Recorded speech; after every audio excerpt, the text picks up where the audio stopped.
Moving ahead, ladies and gentlemen, I would like to call on stage our next presenter of the day to deliver the address on data-driven profitable lending and collections. And for that, I would like to call on stage with a big round of applause, Mr. Rahul Poduval, Director, Data Analytics and AI, India and GCC Altair. Can we have Rahul with a big round of applause? Rahul, the stage is all yours.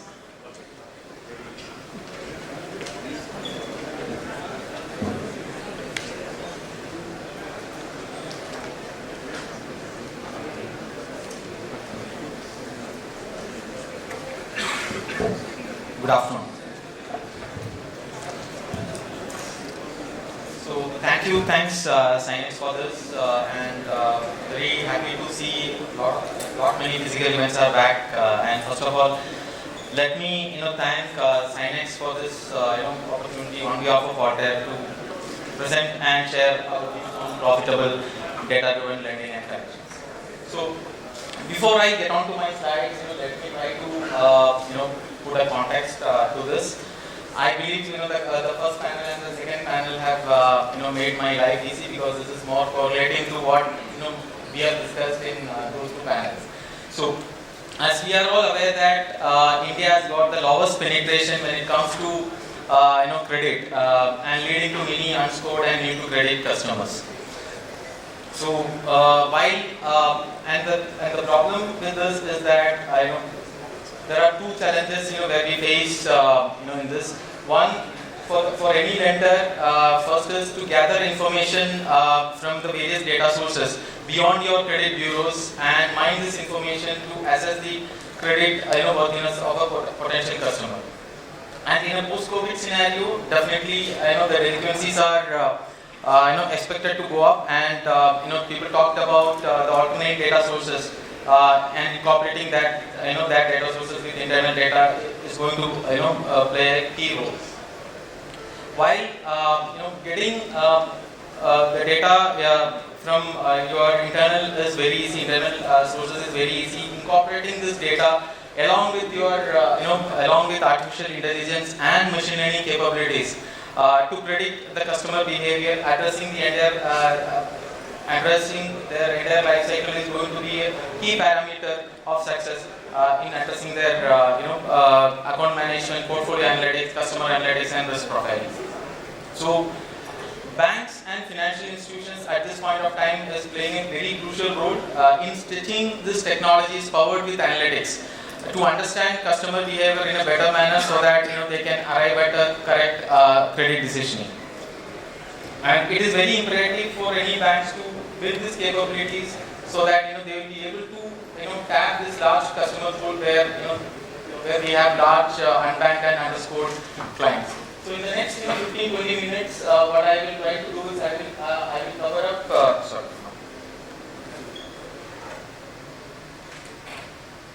I will try to cover 4 key aspects for profitable data-driven lending and collections decisions. So I will touch upon how AI/ML can help banks and financial institutions with a lot of insights. Second, how to improve on the productivity and quality of profitable lending decisions. Third one, incorporating advanced analytics. How advanced analytics can help across your lending life cycle, starting from your acquisitions to collections. And finally, leveraging AI/ML to boost your collection revenue, which got discussed in our first two panel discussions. So let me go to the first one. So empowering banks and financial institutions with AI/ML capabilities. So before 2020, every business aspired for AI and ML. And in 2021, AI/ML became a part of many business. And as we speak today, AI/ML will become a very important factor, or rather, many organizations would have adopted AI/ML strategies, in their organization. So this is a cultural change at industry scale. So even before the pandemic, if you look at many third-party observers have predicted the surge in AI/ML adoption. So what can happen? So there are two things which can happen. One is your one-off project cases or one-off use case specification will now be replaced by rapid business as usual rollout.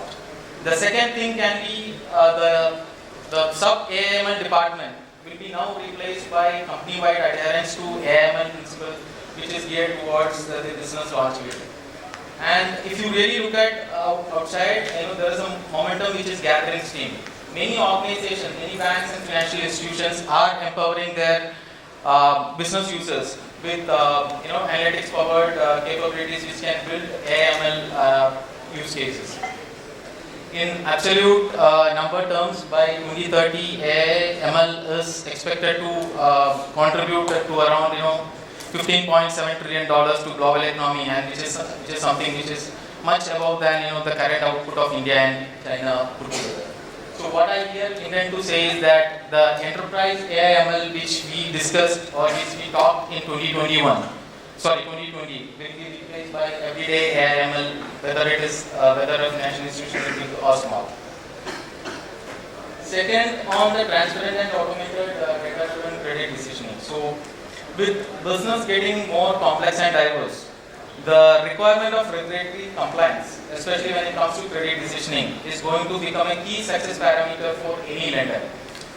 So, going forward, many lenders are looking for analytics-powered technologies which can build with credit scoring capabilities, which can build a scorecard, which can automate your entire model scorecard of language of choice. Is going to become very imperative. Hence, transparent and automated data-driven decisioning is going to be one of the key aspects for any lender going forward. Second thing on the MLOps capabilities. So MLOps is a new term, where data scientists wanted to deploy the entire ML models in production. So with lot many business getting diverse and modern, and it calls for a secured and end-to-end compliant platform which has got MLOps capabilities which can be continuously improved as per the business requirement, will be highly desirable, because you cannot have a black box approach here when you adopt MLOps. You need to have a platform which can evolve as per the business requirement. So leveraging latest cloud-native MLOps capabilities, which is agnostic and portable across your hyperscalers, will be another key factor to be noted. Another one on the interpretability of your explainability. So once you have an AML strategy in place, once you have adopted AML, started building use cases on AML, the next thing is to have, or rather to simplify the complex modeling techniques which will become a necessity going forward by our regulatory authority. So if you look at regulatory authority across the world is becoming more stringent and strict with lenders in lieu of increasing NPS across the financial organization. So the explainability of your credit decisioning modeling will be a key aspect going forward for any lender. So next is on the, this is the recent RBI guidelines. I think today we had a digital lending session, panel discussion in the morning. So this is a recent RBI circular which came in November 18, 2021. This is very much applicable to any financial institution who is into digital lending.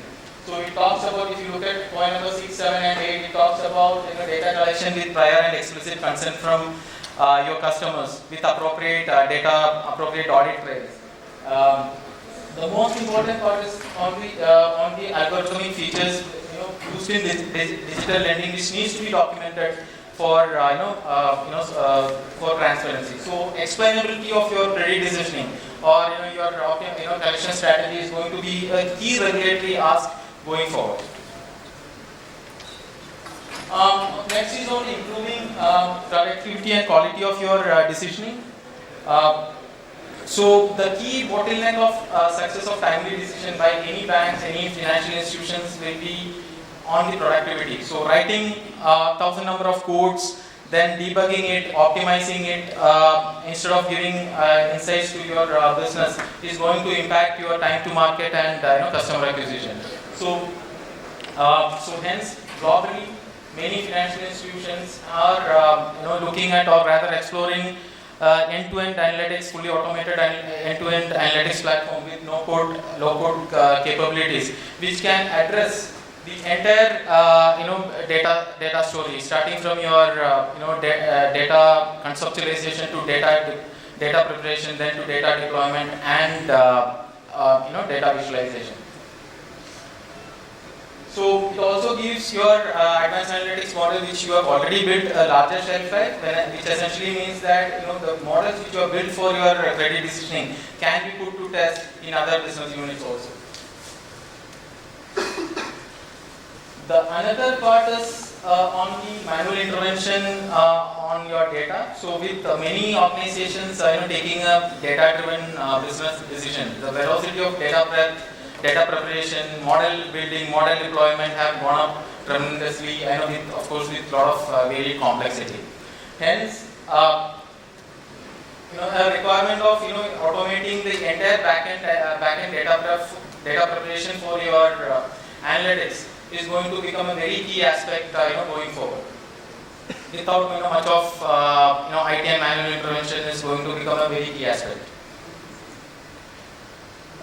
The right, or rather I can say the real success when you want to achieve the productivity and quality of your credit decisioning is always based on how you can identify the right mix of your open source capabilities along with a proprietary platform which can decrease your time to market and faster customer acquisition. So you need to identify a right mix of open source libraries within a proprietary platform, which will have an impact on your productivity and quality of your credit decision. So leveraging advanced analytics across life cycles. So the success of any financial institutions or any lender lies on how well you can leverage or incorporate advanced analytics across your lending life cycle, starting from your acquisitions to account management, then finally to collections and recovery. I think the first panel discussion led by Sanket and Vaibhav, they discussed about the collection, the importance of collection when it comes to close looping the entire credit decision. So advanced analytics can play a pivotal role, starting from your customer acquisition, risk profiling your customers, then account management of the customer, then identifying the next NBOs and NPTDs for upsell and cross-sell, and finally the optimizing your collection strategies for boosting your collection revenue. So finally, on the impact of AML on the collections revenue. So data-driven dunning is the next future. So data have transformed countless industries. So credit and debt is next in line. So AML also adopting AML in collections, optimizing collection strategies also helps you to segment your customer for better targeting. So when I say segment, in the sense you can throw light, data analytics, AI and ML can throw light on each customer's behavior, their past behavior, their repayment history. Then this data can be put to good use with your collections team and segment this customer and identify the best possible strategy for their outreach programs. The next is on the identification of high-risk customers, and when it comes to collections, not every customers are equal. So some may owe you around 10,000 rupees, and his or her customer repayment record will be very good. But some may owe you 10 lakhs, but he might be having a very bad repayment record. So unsurprisingly, high-risk customers need more attention and more time.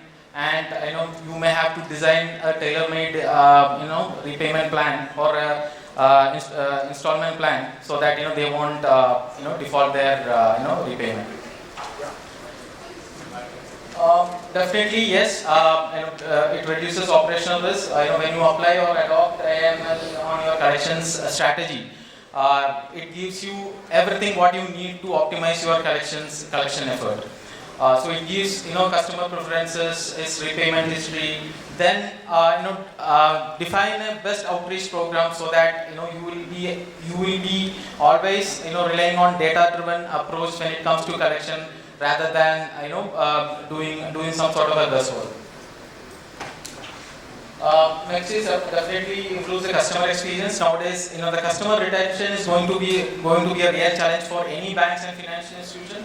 So it improves customer experience where, in case if somebody is falling behind their repayment, sit with them and make a tailor-made design program so that it can suit his financial situation. This is going to impact the customer experience a lot. Definitely, the other one is to automate the low priority interactions, because collections cost. You can identify who is your low risk customers and high risk customers, and you can put your AI powered chatbots to deal with your low priority interactions, and which of course saves close to 30% of your collection or customer related cost. Your best human agents can be put to use with the high risk customers where you need a human to human interaction. So this is, I thought I just covered this also, top trends in financial industries. This I took it from Capgemini Financial Services Analysis very recently. So I think people were talking about fintechs, the competition between fintechs and banks. But what we could see is that going forward, many banks will collaborate with fintechs to explore point of sale financing, because now most of this new generation, new to credit customers, they don't want to go through a traditional credit purchase which normally allow. So they would like to have everything fast. That's the reason why fintechs is able to tap that opportunity, and banks are now collaborating with many fintechs for that. The other one is on the unsecured consumer lending through digital channels. That again, somebody discussed in in the first panel discussion itself. So many of the traditional players did not capitalize much on this unsecured lending, and it gives a lot of open revenue streams, because when it comes to unsecured lending, your risk is distributed and limited, and the risk exposure is distributed and limited. And in terms of design thinking, so many banks are conducting workshops to understand the first-hand information, to gain first-hand information, to understand the need and expectation of a potential customer, so that they can build a product, prototype, around it. Again, AI to create seamless customer onboarding journey. Customer retention is a big challenge nowadays. The traditional onboarding experience is not gel with the new to credit or a new generation clients. So if you can adopt AI/ML, the seamless onboarding journey is going to impact your customer loyalty and customer references. On the regtex, yes, the regulatory solutions which many banks and financial institutions will have. And many banks are looking at advanced technologies, which can sit top on the regulatory solutions and give more in-depth insights in terms with regard to reporting and analytics, with regard to their internal policies and internal controls. Again, I have 2 minutes, so I will try to cover this up. Technology innovation. So many banks are looking at internal team to build a couple of solutions on top of risk on top of their risk solution to get more insights in terms of their internal controls. The last one is on the contextual banking, especially to improve your customer experience and customer loyalty. So I thought I'll just summarize. So this is what ideal architecture looks like when you start a journey on with data. So we play in all 3 parts, starting from your data ingestion, data automation, from to model development and model deployment and governance. So that's what we covered under our platform. So just to summarize, what I just discussed today. So one is on AI/ML adoption on lending decisions, the transparent and automated credit decisioning, especially with the help of AI/ML use cases, and the explainability part of credit decisioning model, identifying the right mix of open source capabilities along with the proprietary platform, which can cut short your time to market and faster customer acquisition. So that is going to help, and a platform which can have low code, no code capabilities, of course, and finally to boost your collections revenue. start adopting AI ML to optimize your collection strategies. So that is it from my end. In case if you have any queries, I'll be happy to take it.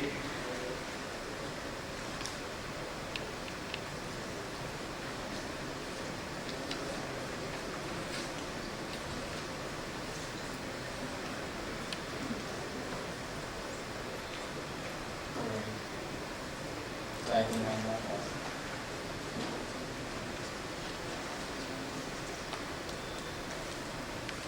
Thank you so much, Rahul. So a big round of applause to Mr. Rahul Poduval, Director Data Analytics and AI, India and GCC from Altair. I would request Mr. Padma Bhushan Bahadure, CTO, IDBI Bank, to please be on stage and kindly felicitate our honorable speaker.